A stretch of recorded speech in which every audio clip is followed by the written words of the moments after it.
Hello student, स्वागत है आपका हमारे यूट्यूब चैनल पे।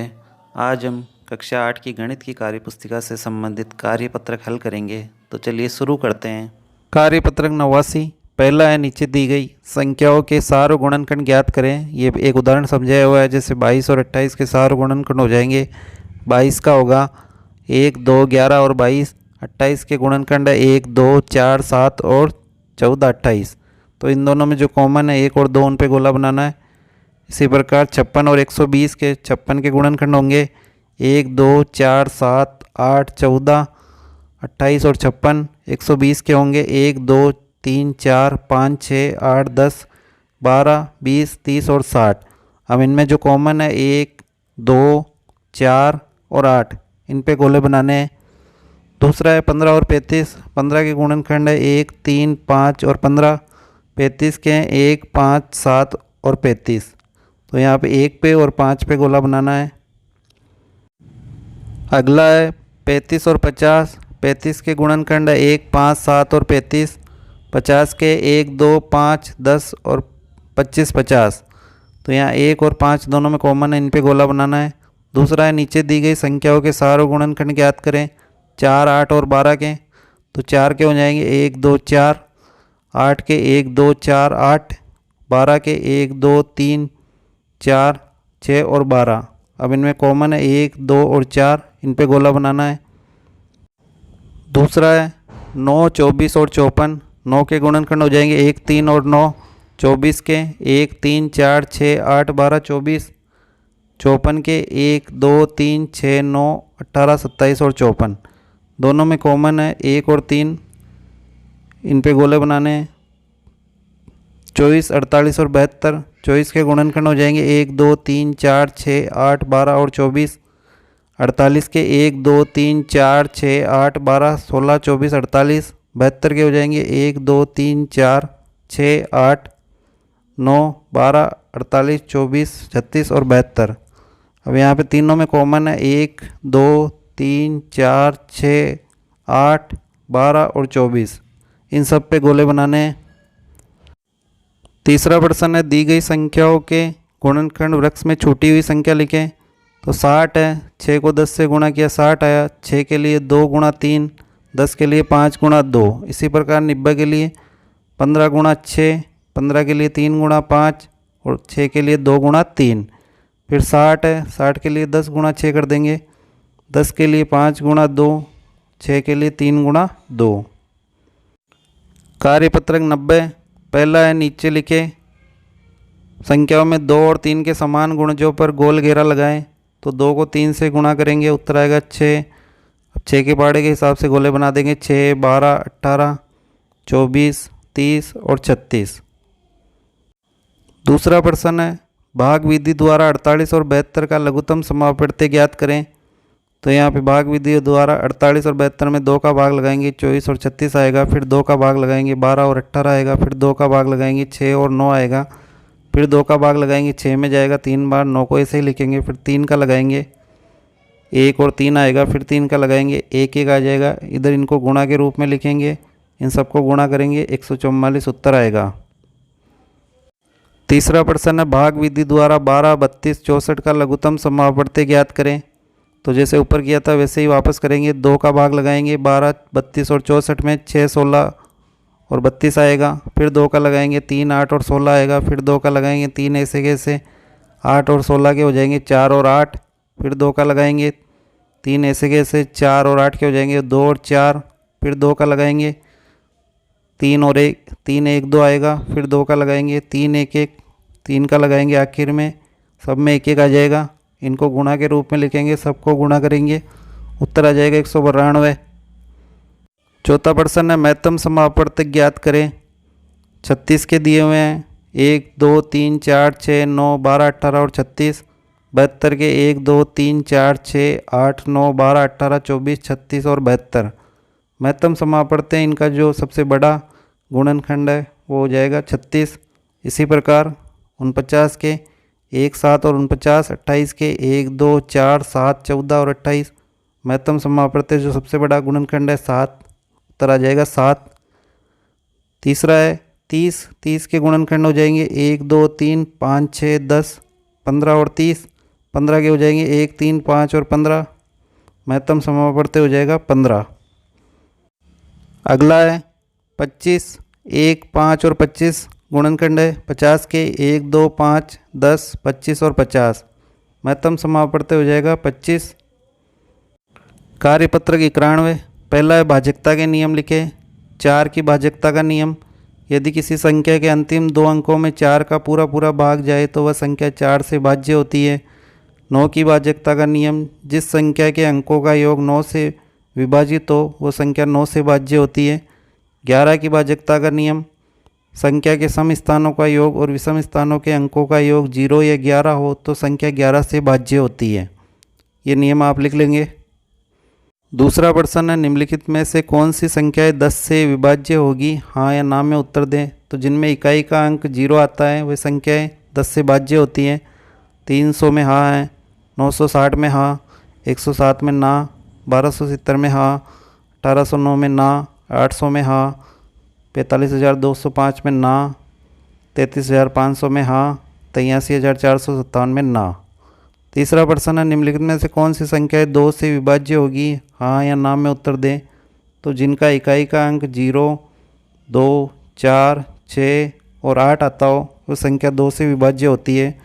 तो यहाँ 812 में हाँ आएगा, 924 में हाँ, 301 में ना, 5518 में हाँ, 6816 में हाँ, 7081 में ना, 52,791 में ना, 64,322 में हाँ, 88,340 में हाँ। चौथा प्रश्न है, निम्नलिखित में से कौन सी संख्याएं 5 से विभाज्य होगी, हाँ या ना में उत्तर दें। तो जिनका इकाई का अंक 0 या 5 आता हो वो संख्या 5 से विभाज्य होती है। तो यहाँ पे देख लेंगे 910 में हाँ आएगा, 585 में हाँ, 1007 में ना, 3950 में हाँ, 7163 में ना, 1058 में ना, 82,105 में हाँ, 73,470 में हाँ, 90,015 में हाँ। पांचवा प्रश्न है, निम्न में से जो कथन सत्य है उसके सामने सही का निशान है, जो कथन असत्य है उसके सामने गलत का निशान लगाएं। यदि कोई संख्या 5 से विभाज्य है तो वह 10 से भी विभाज्य होगी, तो ये गलत होगा, गलत का निशान लगाएं। यदि कोई संख्या 6 से विभाज्य है तो 9 से भी विभाज्य होगी, ये भी गलत है। तीसरा है, यदि कोई संख्या 8 से विभाज्य है तो वह 2 और 4 से भी विभाज्य होगी, ये सही है, यहाँ पे राइट का निशान लगाएं। छठा है, विभाज्य के नियमों के आधार पर जांच करके बताएं। ये संख्याएं दी हुई है 824, 625, 529, 121, 680। इनमें बताना है कि 2 का जाएगा नहीं जाएगा, 3 का, 4 का, 5 का, 6 का, 8 का, 9 का, 10 का, 11 का। इन संख्याओं से ये भाज्य है या नहीं है। तो सबसे पहले 824 का देख लेते हैं। 2 से भाज्य है, 3 से नहीं है, 4 से है, 5 से नहीं है, 6 से नहीं है, 8 से है, 9 से नहीं है, 10 से नहीं है और 11 से नहीं है। ऐसे 625 में 2 से नहीं है, 3 से नहीं, 4 से नहीं है, 5 से है, 6 से नहीं है, 8 से नहीं है, 9 से नहीं है, 10 से नहीं है और 11 से नहीं है। फिर है 529, 2 से नहीं, 3 से नहीं, 4 से नहीं, 5 से नहीं, 6 से नहीं, 8 से नहीं, 9 से नहीं, 10 से नहीं और 11 से नहीं है। फिर है 121, 2 से नहीं है, 3 से नहीं है, 4 से नहीं है, 5 से नहीं है, 6 से नहीं है, 8 से नहीं है, 9 से नहीं है, 10 से नहीं है, सिर्फ 11 से विभाज्य है। फिर है 680, ये 2 से विभाज्य है, 3 से नहीं है, 4 से है, 5 से है, 6 से नहीं है, 8 से है, 9 से नहीं है, 10 से है, 11 से नहीं है। सातवां प्रश्न है, रिक्त स्थानों में ऐसा अंक लिखे ताकि संख्या 9 से पूर्णतः विभाज्य हो जाए। तो इन संख्याओं को जोड़ लेंगे, 7 + 6 + 2 + 4, तो 7 6 13 और 2 15 और 4 19। अब 19 में कौन सी संख्या जोड़ेंगे 9 से विभाज्य हो जाएगी। तो 8 जोड़ेंगे, 27 आ जाएगा। 27 में 9 का पूरा पूरा भाग जाता है तो यहाँ पे 8 लिख देंगे। इसी प्रकार इन संख्याओं को जोड़ेंगे, 3 7 10 6 16 5 21 और 2 23। 23 में 4 जोड़ेंगे, यानी यहाँ पे 4 लिखना है। फिर 5 3 8 8 और 5 13 13 और 7 20 और 1 21। 21 में कितने जोड़ेंगे, 6 जोड़ेंगे, तो यहाँ पे 6 लिखना है। 21 और 6 27 हो जाएंगे, जो 9 से पूर्णतः विभाज्य है। आकलन 14। पहला प्रश्न है, निम्न में कौन सी संख्या 5 से विभाजित हो सकती है? गोला लगाए जिनमें इकाई का अंक 0 या 5 आता है, वो 5 से पूर्णतः विभाजित होती है। तो यहाँ 60, 75, 115, 785, 555 और 490, इन पर गोला बनाना है। दूसरा है, दी गई संख्याओं का गुणज और गुणनखंड लिखें। 32 के गुणज 5 संख्या तक लिखेंगे, यानी 32 का पहाड़ा 5 संख्या तक, 32, 64, 96, 128 और 160। गुणनखंड हो जाएंगे 1, 2, 4, 8, 16 और 32। दूसरा है 60, 60 के गुणज लिखेंगे 60, 120, 180, 240 और 300। गुणनखंड हो जाएंगे 1, 2, 3, 4, 5, 6, 10, 12, 15, 20, 30 और 60। तीसरा प्रश्न है, निम्न के सार और गुणनखंड ज्ञात करें। 27 के हो जाएंगे 1, 3, 9, 27। 90 के 1, 2, 3, 5, 6, 9, 10, 15, 18, 30, 45 और 90। 15 के 1, 3 और 5, इनमें जो कॉमन होंगे उन पे गोले लगा देंगे। 1, 3 पे गोले बनाने हैं। फिर है महत्तम समापवर्तक ज्ञात करें। 32 के हैं गुणनखंड 1, 2, 4, 8, 16 और 32। 24 के हो जाएंगे 1, 2, 3, 4, 6, 8, 12 और 24। इनमें जो सबसे बड़ा गुणनखंड है वो महत्तम समापवर्तक होगा, तो आ जाएगा 8। फिर है 36 और 72। तो 36 के गुणनखंड है 1, 2, 3, 4, 6, 9, 12, 18 और 36। 72 के हो जाएंगे 1, 2, 3, 4, 6, 8, 9, 12, 24, 36 और 72। महत्तम समापवर्तक हो जाएगा 36। पांचवा प्रश्न है, 50 से 100 तक की संख्याओं में जो संख्या भाज्य नहीं है उस पर गोल घेरा बनाएं। तो जिनमें किसी भी संख्या का भाग नहीं जाता है वो 53, 59, 61, 67, 71, 73, 79, 83, 89, 97। वैसे तो 100 तक ही बताना है, लेकिन आगे तक बता देंगे। 101, 103, 107 और 111। छठा है, निम्नलिखित में कौन सी संख्या 3 से विभाज्य है? हाँ या नाम में जवाब दें।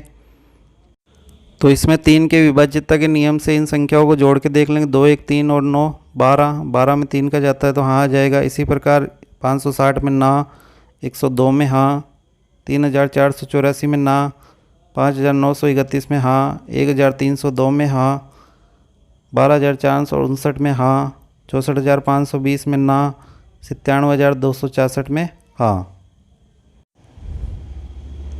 सातवां प्रश्न है, दी गई संख्याओं का गुणनखंड लिखें और बताएं कि दी गई संख्या भाज्य है या अभाज्य है।